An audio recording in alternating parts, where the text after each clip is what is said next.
Hello दोस्तों, नमस्कार। आपके अपने यूट्यूब चैनल बुलिश इन्वेस्टिंग में दिल से आपका स्वागत है। दोस्तों, आज के इस वीडियो में हम बात करने वाले हैं दो स्टॉक्स के बारे में, जिसमें हमारे इंडियन स्टॉक मार्केट के दो दिग्गज इन्वेस्टर आप बोल सकते हो, जिसके नाम आरजे यानी कि राकेश झुनझुनवाला जी और राधा किशन दामानी जी। हाँ जी दोस्तों, ये दो दिग्गज इन दो स्टॉक्स में अपनी होल्डिंग्स रखते हैं और उसे लॉन्ग टर्म के लिए होल्ड कर रहे हैं। तो कौन से है वो स्टॉक, हम इस वीडियो में देखने की कोशिश करेंगे। हालांकि इन दोनों स्टॉक्स के रिज़ल्ट आ चुके हैं और हम उस रिज़ल्ट को भी देखने की कोशिश करेंगे कि कंपनी कैसा परफॉर्मेंस दे रही है। तो चलिए दोस्तों, शुरू करते हैं आज का ये वीडियो। लेकिन उससे पहले ज़रूर कहना चाहूँगा कि अभी तक आपने इस चैनल को सब्सक्राइब नहीं किया है तो चैनल को सब्सक्राइब कर दीजिएगा और इस बेल आइकन को भी हिट कर दीजिएगा, ताकि आने वाले वीडियो की नोटिफिकेशन आप लोगों को मिलती रहे। और अभी तक आपने इस वीडियोस को चेकआउट नहीं किया है तो आप उसे देख सकते हो, लिंक आपको डिस्क्रिप्शन बॉक्स में मिल जाएगी। पिछले वीक मैंने एक वीडियो डाला था ये चार लार्ज कैप शेयर्स के बारे में। अगर आपने उनको चेकआउट नहीं किया है तो इसकी लिंक भी आपको डिस्क्रिप्शन बॉक्स में मिल जाएगी। चलिए दोस्तों, शुरू करते हैं आज का ये वीडियो। तो गाइज़, आपके सामने जिस सज्जन की फ़ोटो है उन्हें हर कोई जानता है जो स्टॉक मार्केट से जुड़ा है। हाँ जी दोस्तों, हम बात कर रहे हैं राधा किशन दामानी जी के बारे में। और जब भी हम राधा किशन दामानी जी की बात करते हैं तो उनके साथ एक और नाम जुड़ जाता है, वो है डीमार्ट एवेन्यू सुपर मार्ट। हाँ जी दोस्तों, क्योंकि हम विकीपीडिया करेंगे तो हमें पता चलेगा कि डीमार्ट को शुरू करने वाले आदमी भी यही है। तो राधा किशन दामानी जी एवेन्यू सुपर मार्ट में काफ़ी अच्छी होल्डिंग रखते हैं। और अगर आप देखोगे तो एवेन्यू सुपर मार्ट का रिज़ल्ट हाल ही में शनिवार को आया था। और देखें तो मार्केट बंद हो चुका था, तो इसका असर हमें शायद से सोमवार को देखने को मिलेगा। लेकिन हम देख लेते हैं कि कंपनी का परफॉर्मेंस कैसा रहा, ओवरव्यू देख लेते हैं चार्ट के थ्रू। तो अभी हम आ चुके हैं एवेन्यू सुपर मार्ट के चार्ट के ऊपर। तो आप जैसे देख सकते हो कि शुक्रवार के दिन मार्केट जब से शुरू हुआ और ख़त्म हुआ, तब से लेके पूरा दिन मतलब एक फ्लैट ही रहा। आप देख सकते हो कि जहाँ से शुरू हुआ स्टॉक वहाँ से मतलब नज़दीक पे ही ख़त्म हुआ। तो कुछ ज़्यादा असर देखने को नहीं मिला, क्योंकि डीमार्ट का जो रिज़ल्ट है क्वार्टर वन का रिज़ल्ट, तो वो शनिवार को आया है। तो शायद से उसका असर हमें आने वाले हफ्ते में देखने को मिले। लेकिन देख लेते हैं कि कंपनी का जो मैक्सिमम चार्ट पैटर्न है, कि जाने की जब से लिस्ट हुई तब से लेके अब तक का परफॉर्मेंस देखें तो हमें एक अच्छा पैटर्न देखने को मिल रहा है, कि एक इंक्रीजिंग पैटर्न में देखने को मिल रहा है। और आप देख सकते हो कि जब से लिस्ट हुई है तब से लेके अब तक का देखें तो कंपनी ने 500% की रिटर्न अपने इन्वेस्टर को दे चुकी है।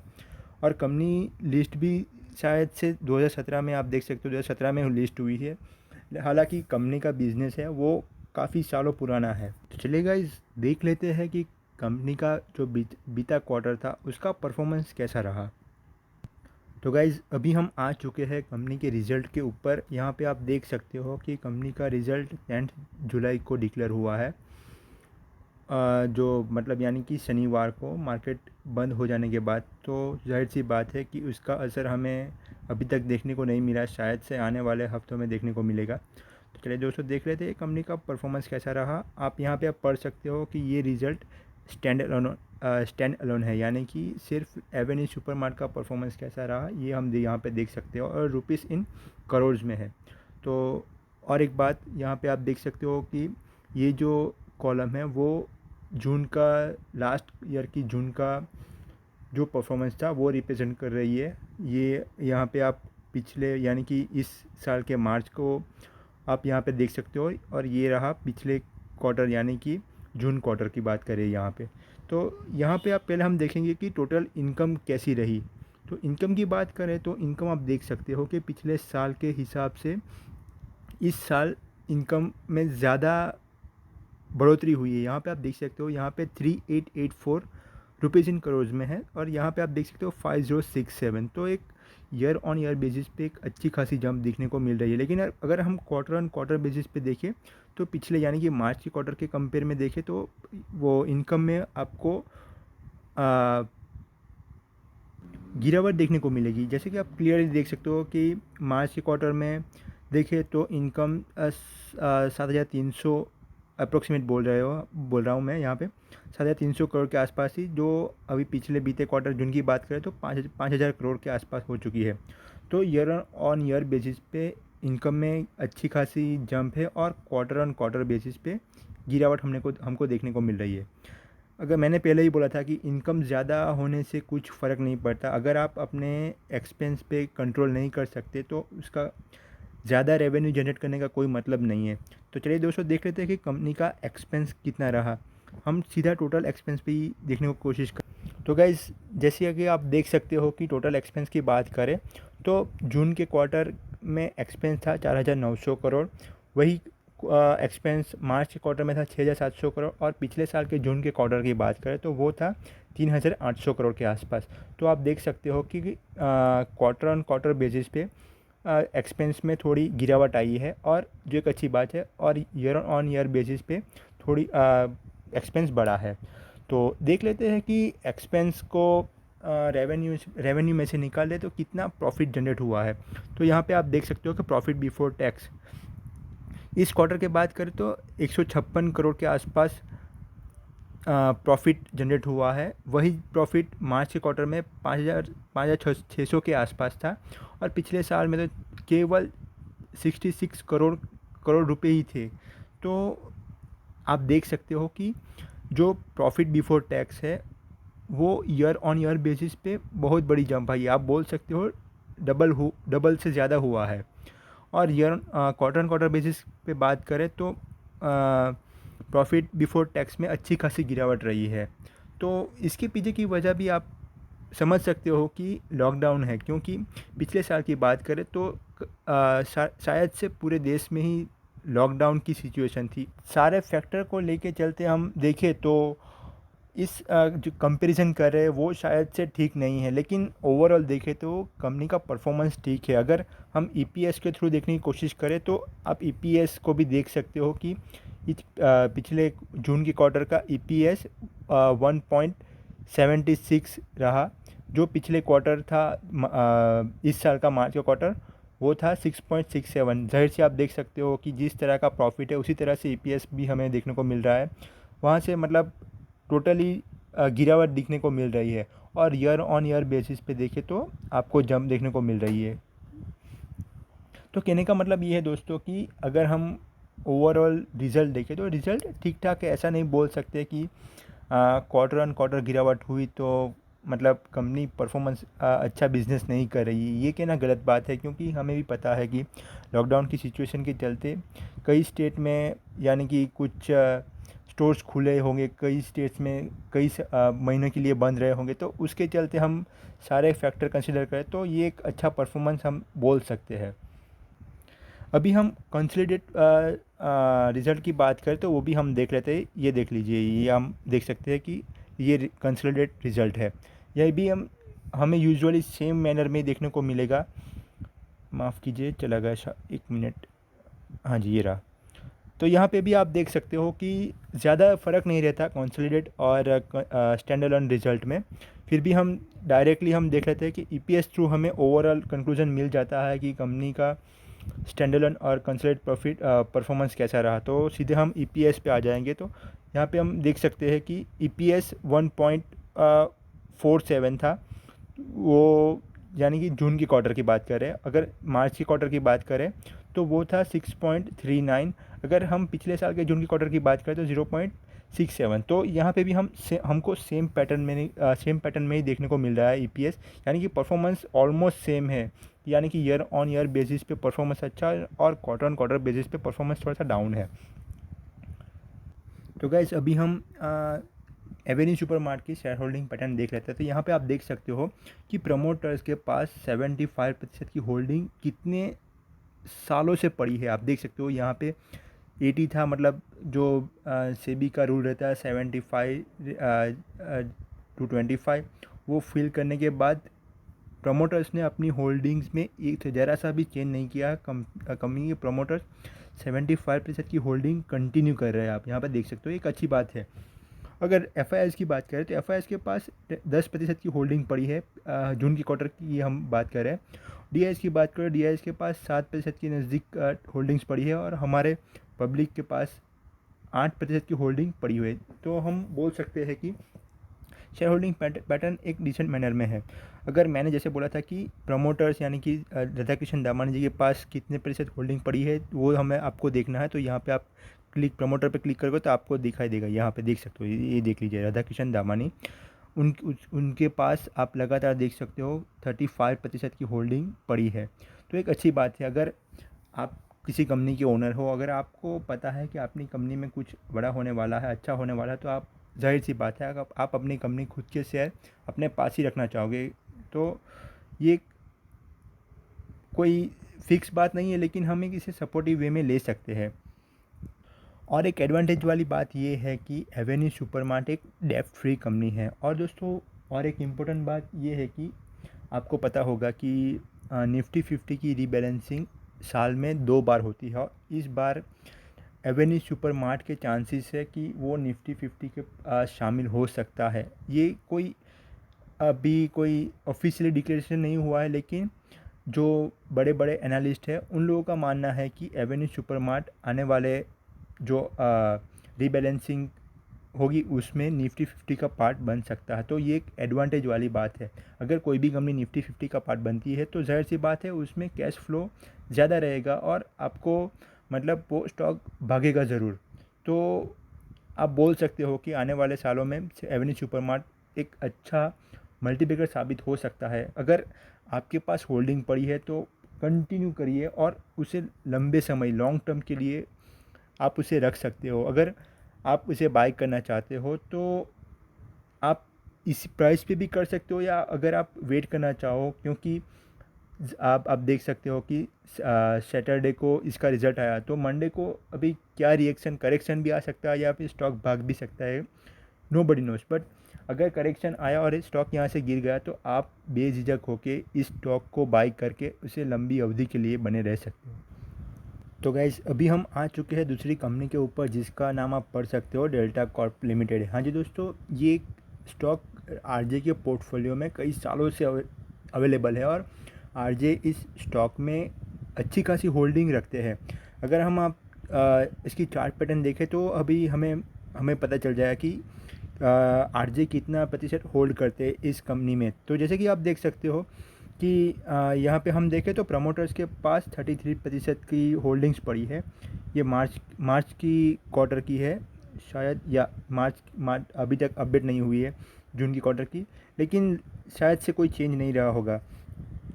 तो हम यहाँ पे हम देख सकते हो कि प्रमोटर्स की होल्डिंग है वो 33% की पड़ी है।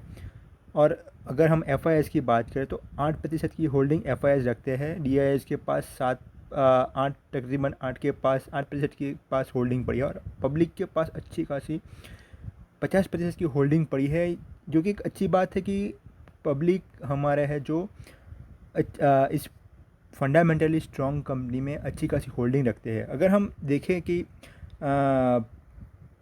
राकेश झुंझुनवाला जी के पास कितनी होल्डिंग्स पड़ी है, तो यहाँ पे हम देख सकते हैं। अगर पब्लिक पे हम क्लिक करेंगे तो हमें देखने को मिलेगा कि यहाँ पे आप पढ़ सकते हो, देख लीजिए, आप 2 नाम दिखाई दे रहे, राकेश झुंझुनवाला राकेश राधेश्याम, और दूसरा है झुंझुनवाला रेखा राकेश, जो कि उनकी वाइफ का अकाउंट है। तो इन दोनों अकाउंट में देखें तो लगातार उनकी प्रतिशत होल्डिंग देखें तो तकरीबन 4.30 की होल्डिंग राकेश झुंझुनवाला जी अपने अकाउंट से होल्ड करते हैं, और अपनी वाइफ के अकाउंट से तकरीबन 3% के आसपास होल्डिंग रखते हैं।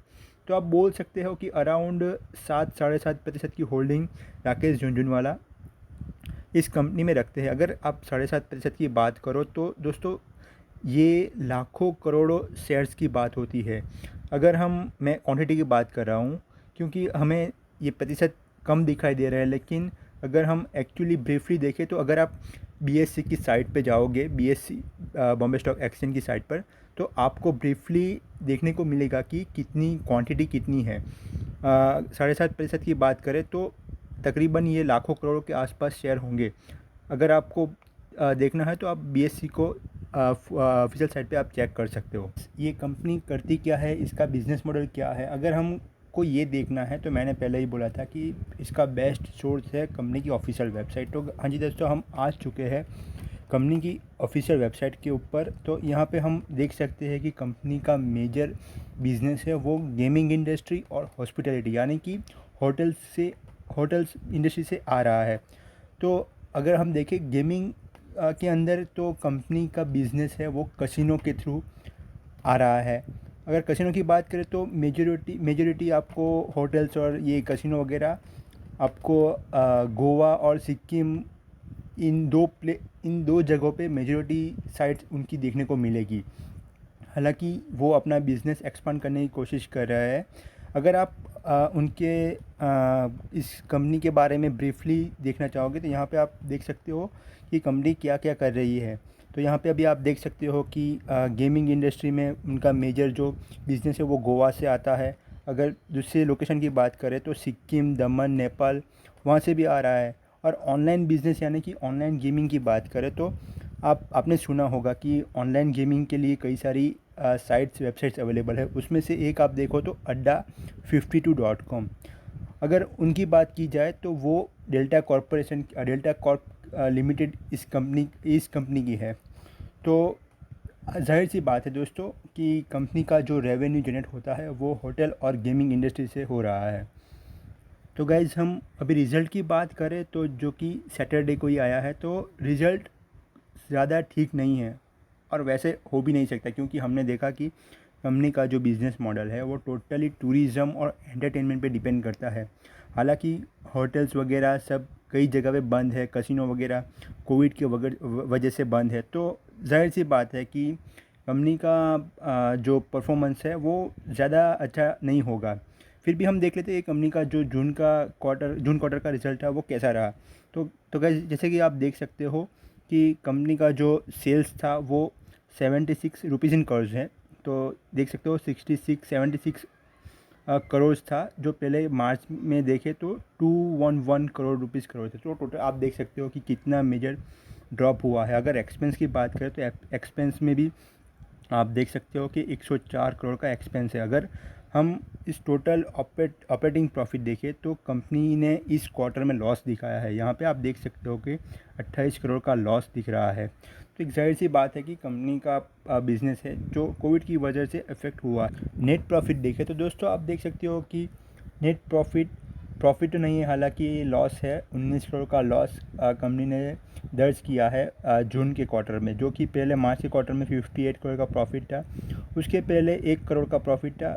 और यहाँ पे आप देख सकते हो कि कोविड की वजह से फ्लक्चुएशन रहा है।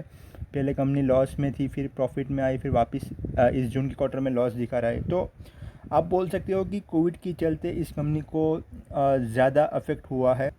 तो गाइज़, आपके मन में अभी एक सवाल आ रहा होगा कि क्या हम इस स्टॉक में से निकल जाएं। दोस्तों, ऐसा नहीं है। ये रिज़ल्ट तो चलते रहते हैं। अभी 3 महीने के बाद वापस रिज़ल्ट आएगा। तो ये एक टेम्परेरी चीज़ें रहती है, लेकिन हाँ, रिज़ल्ट देखना भी ज़रूरी है। रिज़ल्ट के थ्रू हमें पता चलता है कंपनी कैसा परफॉर्मेंस दे रही है।